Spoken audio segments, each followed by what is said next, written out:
Yo, what's good, guys?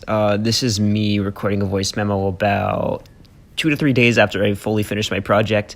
And I'm not going to lie, Mr. S, you made me real mad when you said I had to add commentary because I had been worry-free up until now. But here I am. This entire project consisted of me recording a crap ton of footage using my new camera. It took a lot of takes. I'm not an actor. All right, relax. I'm also not a voice actor, so I had a lot of voice recording to do. And it took me a while to edit that because I've never actually done something like that. But here we are learning. Generally, this project was a lot of fun to do. I've never done it around science, so it took a while. And I wrote a whole script for myself, and I rehearsed the lines. I changed a lot of stuff. But ultimately, it was, I think it turned out great. I think it's a great video. It'll talk for itself. I hope you guys enjoy it. I tried to make it as funny as possible. Now this is me rambling, but yeah. Enjoy, I guess. Hey, you ever vibe after a long day and think, why do I exist? Well, think no longer. Kind of. I can't tell you why you were born. Obviously, this is up to your parents, your grandparents, the parents to your grandparents, the parents to the parents of your grandparents, and the parents to the you get the point. But what I can tell you is why the world exists. And no, I'm not talking about the white dude in a robe who sat writing in a book depicting the creation of the world in 4000 BC, or how the Zulu people believe it. The almighty Unkulunkulu. Yeah, not that. We're talking about science. Science refers to logical and evidential reasoning, which brings me to the point of why we're here today. The Big Bang Theory. Why are you crying? Because I'm stupid! Well, that's no reason to cry.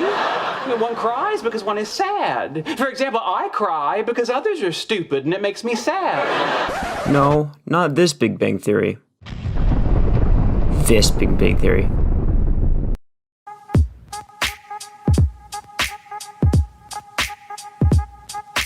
The Big Bang refers to a massive explosion that occurred over 13 billion years ago.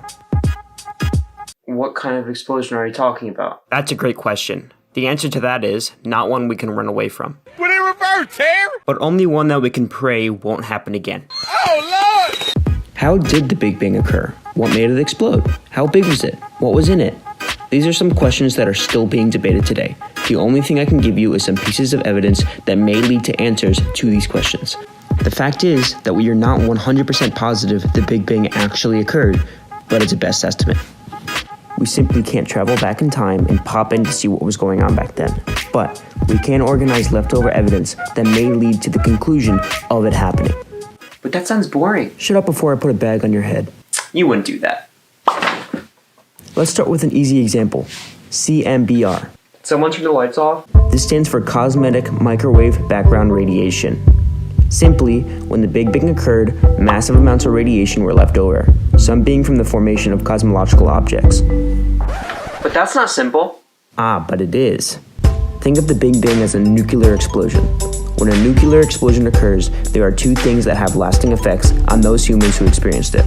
One, the blast, and two, the radiation emitting from the blast. The radiation is key here. It relates to both the Big Bang and a nuclear explosion. That is what CMBR is, leftover radiation from the Big Bang billions of years ago. But how do we know that's where it came from? Great question, Charlie. We don't really know where it came from, but this is really the only logical explanation. Cool, can you take this bag off my head now? No. Okay. But CMBR isn't the only thing that leads us to conclude the Big Bang actually happened. In fact, there are many more. Let's look at a second topic, redshifting. Redshifting refers to how objects far away from us in space appear redder than their true color. Did you get that, Oh, he's fallen asleep. Charlie. What? I'm talking. Sorry, I fell asleep. As I was saying, scientists understood that different elements gave off different colors when they were burned, so it was easy for them to estimate which color planets or stars should look. But when we looked at them, the colors seemed either more blue or more red than they should be. This is because when objects in space are accelerating away from us, they will appear more red than they actually are. This is why we call it redshifting. But what about the blue? What blue? You said they can look blue. Oh, right. Scientists also discovered that when planets are accelerating or moving closer to us, their color will appear more blue than it actually is. Now the important question. How does this relate to the Big Bang? Well, using the information given, we can infer that objects are moving further from us because the universe is still expanding. During the Big Bang, it's not as if the whole universe had formed instantly. Instead, it slowly developed, forming more stars and more planets over time.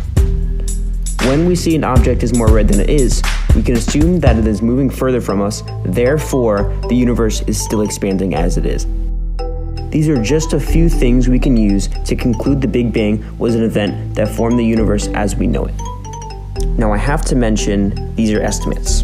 But from what we know, we can understand these anomalies in space. We can understand why stuff exists, why we exist.